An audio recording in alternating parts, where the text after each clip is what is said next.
ഹരിയാനയിലെ തെരഞ്ഞെടുപ്പ് വിജയത്തിന് പിന്നാലെ ബിജെപി ദേശീയ ആസ്ഥാനത്ത് പ്രവർത്തകരെ അഭിസംബോധന ചെയ്ത പ്രധാനമന്ത്രി നരേന്ദ്രമോദി രൂക്ഷ വിമർശനമാണ് കോൺഗ്രസിന് നേരെ ഉയർത്തിയത്.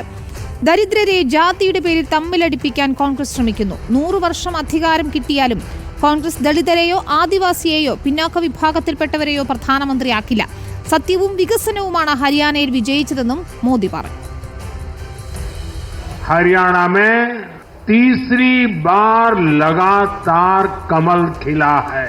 गीता की धरती पर सत्य की जीत हुई है. गीता की धरती पर विकास की जीत हुई है. गीता की धरती पर सुशासन की जीत हुई है.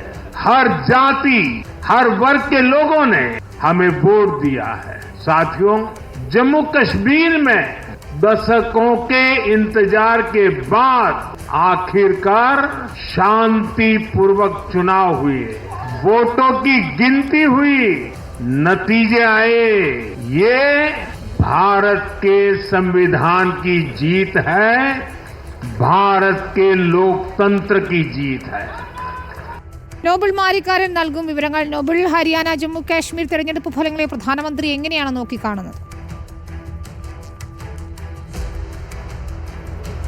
ഹരിയാനയിലെ ഹാട്രിക് വിജയത്തിന് പിന്നാലെ പ്രധാനമന്ത്രി നരേന്ദ്രമോദി ബിജെപി ദേശീയ ആസ്ഥാനത്ത് പ്രവർത്തകരെ അഭിസംബോധന ചെയ്തപ്പോൾ രൂക്ഷ വിമർശനമാണ് കോൺഗ്രസിന് എതിരെ ഉയർത്തിയത്. പ്രധാനമായും ജനാധിപത്യത്തിന്റെ വിജയമാണ് ഹരിയാനയിൽ ഉണ്ടായത് എന്ന് മോദി പറഞ്ഞു. പല നുണകളും കോൺഗ്രസ് അവിടെ പരത്തി. പക്ഷേ അതിനൊക്കെ മേൽ വികസനം വിജയിച്ചു എന്നാണ് മോദി വ്യക്തമാക്കുന്നത്. ദരിദ്രരെ ജാതിയുടെ പേരിൽ വേർതിരിച്ച് തമ്മിൽ തല്ലിക്കാനാണ് കോൺഗ്രസ് ശ്രമിക്കുന്നത് എന്ന ആരോപണം പ്രധാനമന്ത്രിയുടെ ഭാഗത്ത് ഉണ്ടായി. അതോടൊപ്പം തന്നെ പലയിടത്തും ജനാധിപത്യം കോൺഗ്രസ് ചോദ്യം ചെയ്യുകയാണ്. ഇന്നും അത് ഉണ്ടായി എന്നും മോദി കൂട്ടിച്ചേർത്തു. പ്രധാനപ്പെട്ട പല വിമർശനങ്ങളും കോൺഗ്രസിനെ നേരിട്ട് ഉയർത്തുകയാണ് പ്രധാനമന്ത്രി ഇന്ന് ചെയ്തത് എന്നും പ്രധാനപ്പെട്ട കാര്യമാണ്. കുടുംബാധിപത്യം അടക്കമുള്ള കാര്യങ്ങൾ അതിൽ പ്രതിപാദിച്ചു. അതോടൊപ്പം തന്നെ ഒരു പിന്നോക്ക വിഭാഗത്തിലുള്ള ആളെയോ അല്ലെങ്കിൽ ഒരു ദളിതനെയോ ഒന്നും കോൺഗ്രസ് ഒരിക്കലും പ്രധാനമന്ത്രി ആക്കില്ല എന്നടക്കമുള്ള വിമർശനങ്ങളും ഇന്നിപ്പോൾ മോദിയുടെ ഭാഗത്ത് ഉണ്ടായി. ഒരു വിഭാഗത്തെ മാത്രം പ്രീതിപ്പെടുത്താനാണ് കോൺഗ്രസ് ശ്രമിച്ചത് എന്ന ഗുരുതര ആരോപണം ഉന്നയിച്ചു. അതോടൊപ്പം തന്നെ വോട്ട് വിഹിതം ഹരിയാനയിൽ ബിജെപിക്ക് വർദ്ധിച്ചു. ജമ്മു കാശ്മീരിലും ആ വോട്ട് വിഹിതത്തിൽ വർധന ഉണ്ടായി. അതിൽ പ്രവർത്തിച്ച എല്ലാ പ്രവർത്തകർക്കും മോദി നന്ദി പറഞ്ഞു. അതോടൊപ്പം തന്നെ മനോഹർ ഖട്ടർ അടക്കമുള്ള മുൻ ഹരിയാന മുഖ്യമന്ത്രിമാർ ചെയ്ത പ്രവർത്തനങ്ങളെയും മോദി ഇന്ന് പുകഴ്ത്തി പറയുന്ന സാഹചര്യം ഉണ്ടായി. എന്താണെങ്കിലും പ്രധാനമന്ത്രി രൂക്ഷ വിമർശനമാണ് കോൺഗ്രസിന് എതിരെ ഉയർത്തിയത്. പ്രത്യേകിച്ച് കോൺഗ്രസ് ഇത്തിക്കണികളാണ് എന്നാണ് നരേന്ദ്രമോദി വ്യക്തമാക്കിയത്. കാരണം മറ്റു പല പാർട്ടികളുടെ തണലിലാണ് കോൺഗ്രസ് ജീവിക്കുന്നത്.